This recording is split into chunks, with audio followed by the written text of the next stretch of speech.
C'est un plaisir de vous retrouver pour une nouvelle émission de Agripreneur. Pour ce numéro, nous allons à la découverte d'une variété de niébé, une variété connue pour sa précocité et sa capacité à résister à certaines maladies. Elle est présentée comme une technologie à fort impact et pourrait contribuer efficacement à la sécurité alimentaire et nutritionnelle. Je vous laisse donc découvrir.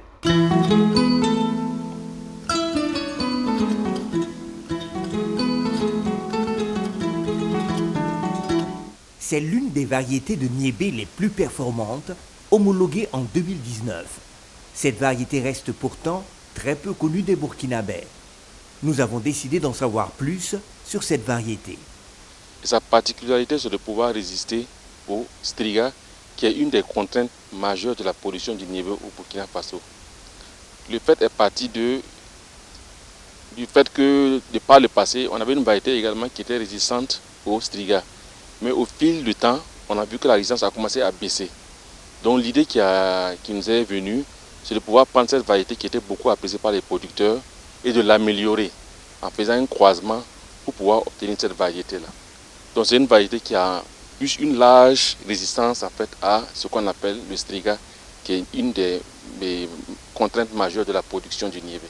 Nerroya est donc une amélioration de Tiligré, une variété très connue et appréciée des producteurs. En plus du striga, Nerroya a une résistance à certaines maladies émergentes, notamment les viroses. Mieux, elle a un cycle court.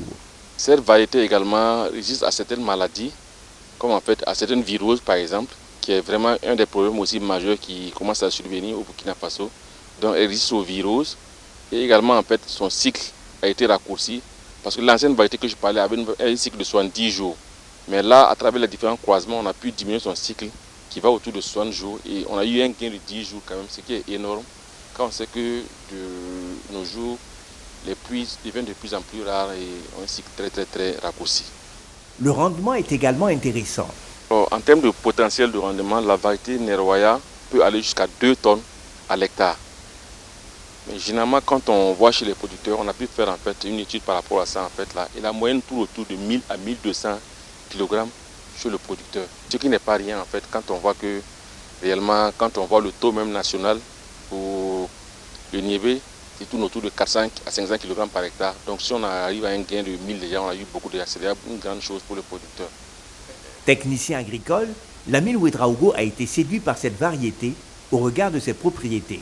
J'ai adopté la variété passée via au moins 2 aspects. Le rendement et bon, la goutte, ça même à maturité, c'est un peu épais. Souvent, par exemple, quand je prends une différence comme qualité et Nerroya, comme qualité à la maturité, si même la rosée peut peut-être faire noircir la gousse et même les graines. Et pourtant, Nerroya, ça ne s'affecte pas. C'est-à-dire, le truc là même est un peu épais et bon, voilà, ça fait que c'est ce qui fait que bon, moi j'ai plus adopté Nerroya parce que le rendement est ça, le cycle est un peu court et moins de dégâts dû à la pluviométrie ou quelque chose comme ça. Il n'y a pas meilleur que Nerroya.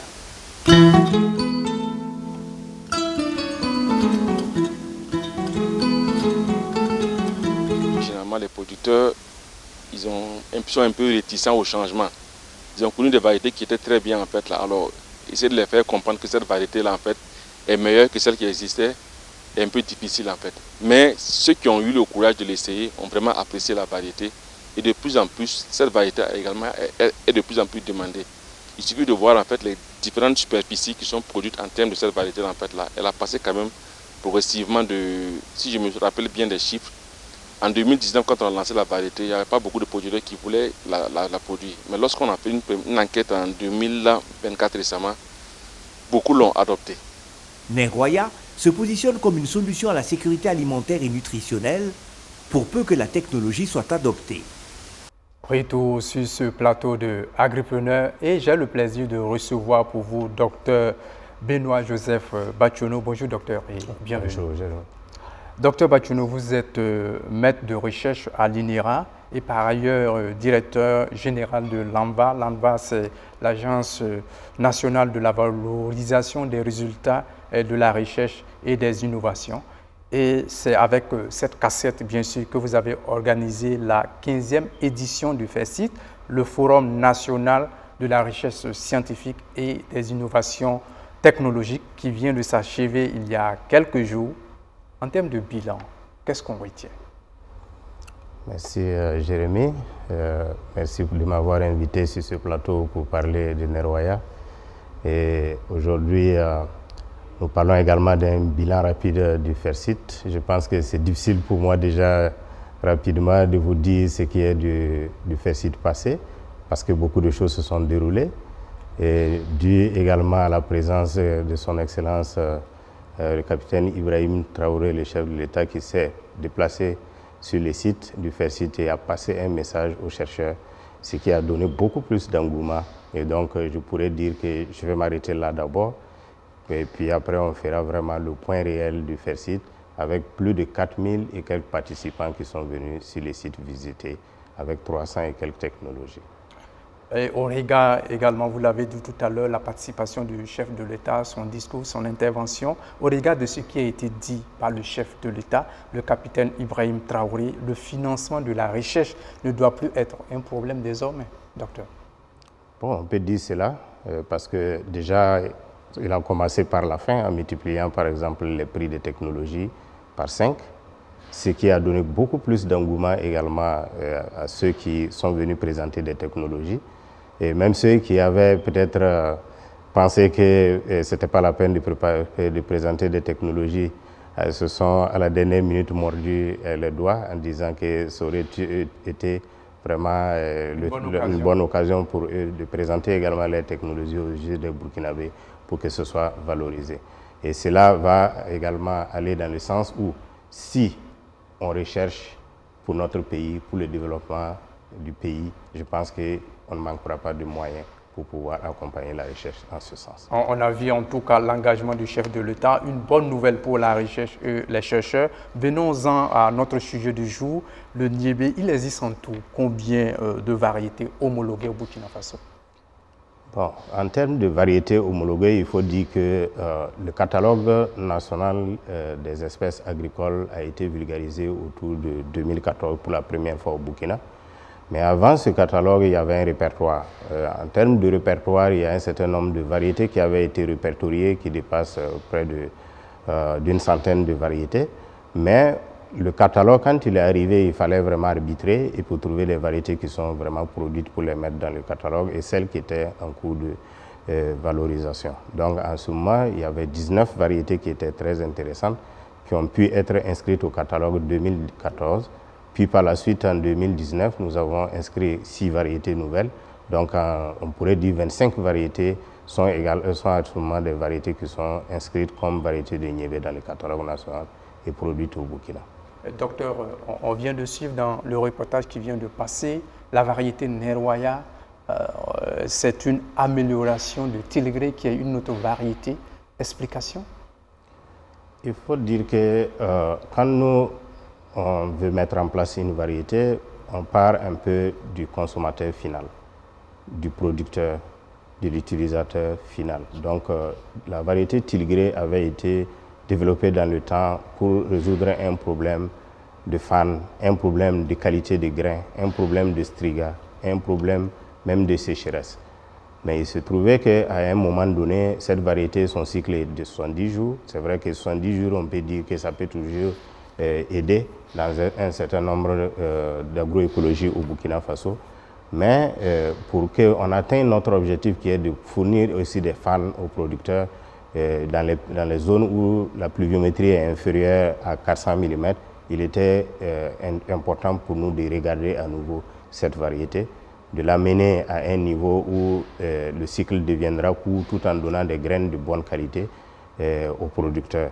D'où en fait on a développé cette variété Nerwaya qui a gagné 10 jours de maturité sur Tilgré qui est de 70 jours. Nerwaya même à 55 jours en allant, on peut déjà commencer à récolter des gousses au champ.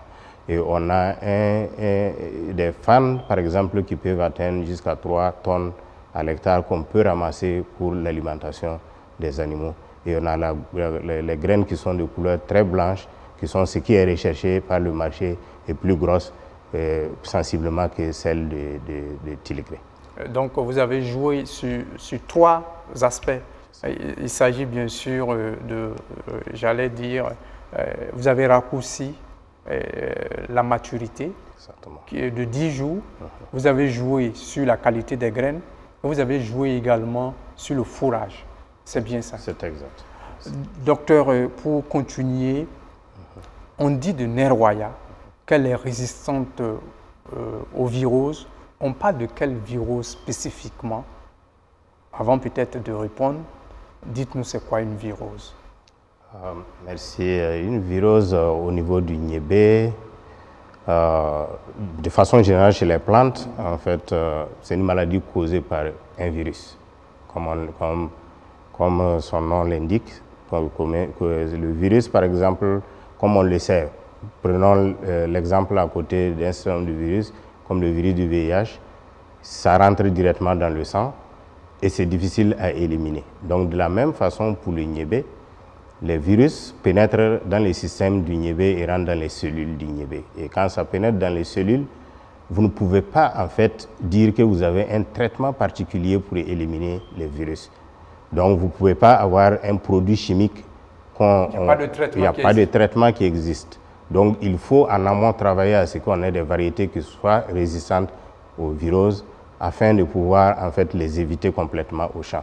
Alors que si vous êtes en production de semences, si vous voulez de la semence de qualité, dès que vous avez un certain nombre de pieds virosés dans votre champ, l'inspecteur de semences va déclasser votre champ en termes de production de semences. Donc il fallait travailler à ce que les variétés puissent posséder ces critères qui est très important, cette résistance aux viroses. Donc il y a plusieurs types de viroses qui existent. Donc nous avons beaucoup plus au Burkina Faso le virus qu'on appelle le cowpea aphid-borne mosaic virus. Ça veut dire que c'est un virus qui est transmis par les aphides, qui sont des pucerons qui piquent dans le champ du niébé. Donc si vous avez des problèmes de pucerons au champ, si vous ne les gérez pas en amont, vous risquez en fait d'avoir des problèmes de virus. Et nous avons également d'autres qui sont les cowpea mosaic virus qui existent également.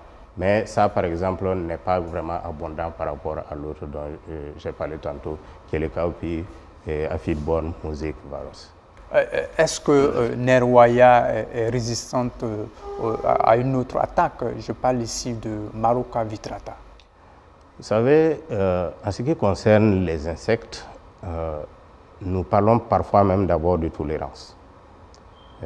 Parce que l'insecte, quelle que soit en fait la plante que vous allez présenter, la première des choses, c'est de venir souvent tester avant de se rendre compte que ça peut repulser l'insecte, tuer l'insecte ou autre chose. Donc pour le Maruca que vous avez particulièrement cité, qui est un insecte, il n'y a pas pour le moment une variété au Burkina Faso qu'on pourrait dire résistante ni tolérante à Maruca. Tout ce qu'on fait, c'est le plus souvent l'utilisation de produits insecticides qui même ne sont même pas souvent adaptés pour en fait tuer Maruca au champ parce que son mode de vie, son mode de développement est complètement contraire à la façon dont nous gérons nos champs en termes de traitement chimique. Parlons cette fois-ci des contraintes abiotiques. Quelle est la capacité de cette variété à résister à ces contraintes? Ok, merci. Il faut dire que Nerwaya a été également conçu pour prendre en compte un certain nombre de demandes qui étaient faites. Au niveau en fonction des zones agroécologiques, il y avait des variétés qui pouvaient produire beaucoup de fans et des variétés qui produisaient peu. Et avec un cycle court, il fallait ça. Donc, on a travaillé à ce que Nerwaya, comme on parle par exemple quand on parle par exemple de contraintes abiotiques, on parle par exemple des questions de sécheresse, mais aussi on parle aussi des questions de qualité du sol. Mais parfois aussi, il peut arriver qu'il y ait des inondations et autres. Donc Nerwaya, par exemple, peut permettre de contrôler tous ces éléments en n'ayant pas, par exemple, des gousses qui pourrissent parce qu'il y a beaucoup d'humidité et également tolérante à la sécheresse sur au moins une dizaine, quinzaine de jours et quand même produire quelque chose de très intéressant. Et en termes de sol, malgré les qualités de sol pauvre, on peut toujours récolter Nerwaya. Toujours produire Nerwaya. C'est connu, docteur, le niébé est une protéine végétale et considérée comme la viande du pauvre. La variété Nerwaya a-t-elle d'autres spécificités nutritionnelles en plus de ce qu'on connaît déjà?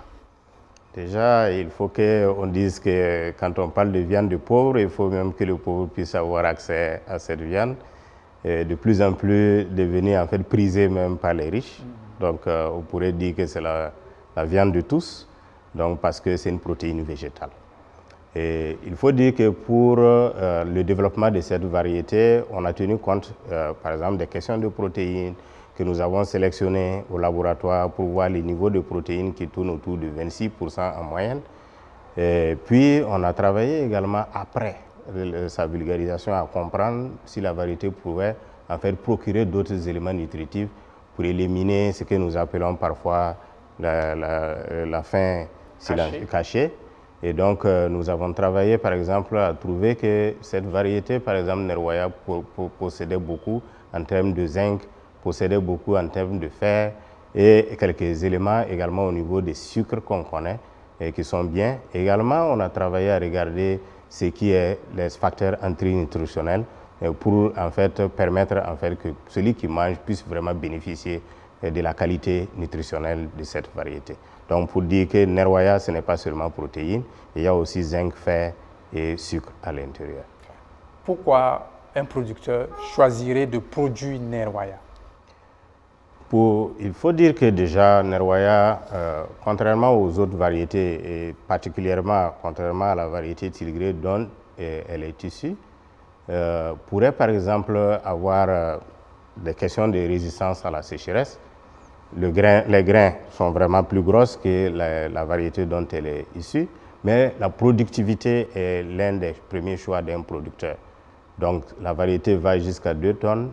On vous dit que c'est le rendement potentiel, mais quand on a travaillé en milieu paysan, on est arrivé à avoir par exemple plus d'1 tonne, 1 tonne 200 par exemple à l'hectare pour Nerwaya, ce qui n'est pas vraiment le cas des autres variétés. Donc un producteur qui produirait Nerwaya pourrait bénéficier et des fans, mais aussi d'un bon rendement et des graines qui sont recherchées par le marché. Je touche du bois, docteur. La technologie Nerwaya, homologuée en 2019, peine à être connue. Qu'est-ce qu'on doit faire? Il faut dire que pour toutes les technologies végétales, le passage ne se fait pas forcément en force.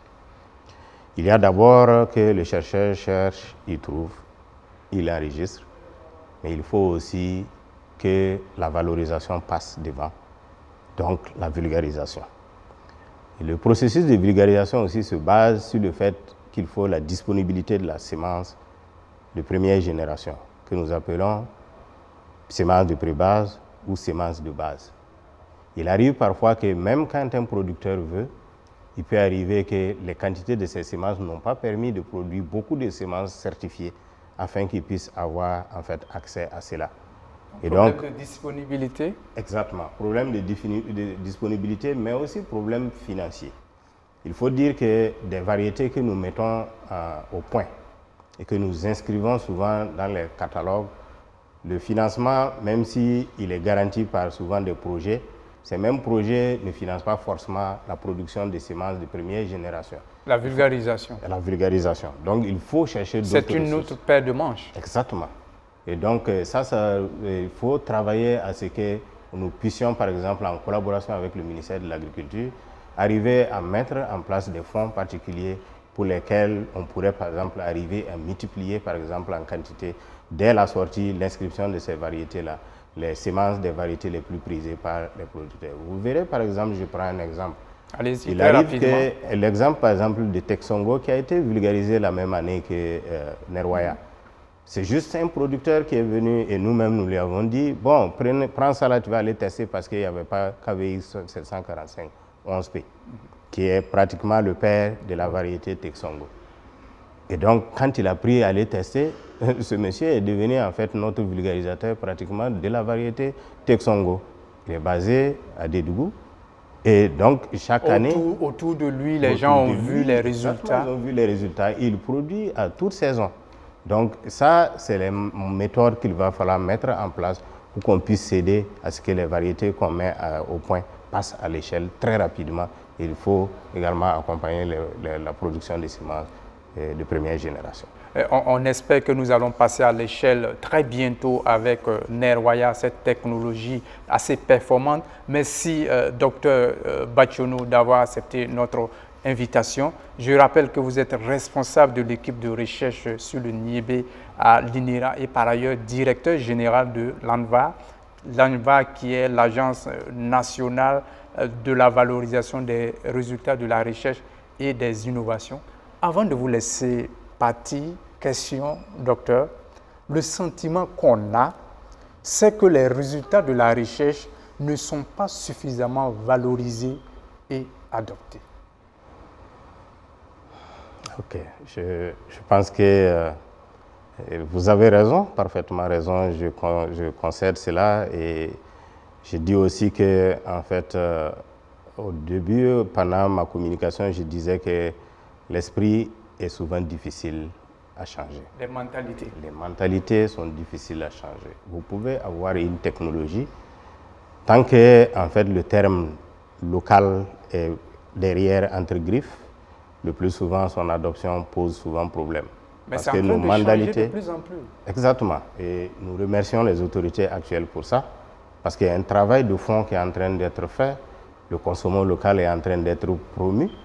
Et cela nous retourne à nos sources et en réalité, cela va nous aider également à promouvoir les résultats de la recherche et pouvoir mieux valoriser tout ce qui est mis en place au niveau du Burkina Faso. Je pense que il serait peut-être, je vais m'arrêter là parce que si on aborde cela, on ne va pas terminer. Il y a beaucoup de choses à dire. Il y a beaucoup de choses à dire et peut-être une autre fois. Et si vous m'invitez sur le plateau, particulièrement pour en parler, on aura beaucoup à dire autour de la valorisation des résultats de la recherche. Nous allons vous inviter en tant que directeur de l'ANVA, parce que là, vous êtes là, c'est vrai que vous avez les deux casquettes, mais vous parlez beaucoup plus du niébé qui est en tout cas qui a été développé par votre équipe. Merci, Dr Bationo, pour ces réponses et ces précisions. Point final pour cette émission. Merci pour votre fidélité à ce programme. Merci à tous ceux-là qui m'ont aidé dans la préparation de cette émission, aux équipes de Transcendance Communication et de BF1 Télévision. Un grand merci à notre habilleur, la Maison Home, que je salue au passage. Quant à moi, je vous donne rendez-vous, Dieu voulant, pour un autre numéro sur les questions agricoles. D'ici là, portez-vous bien.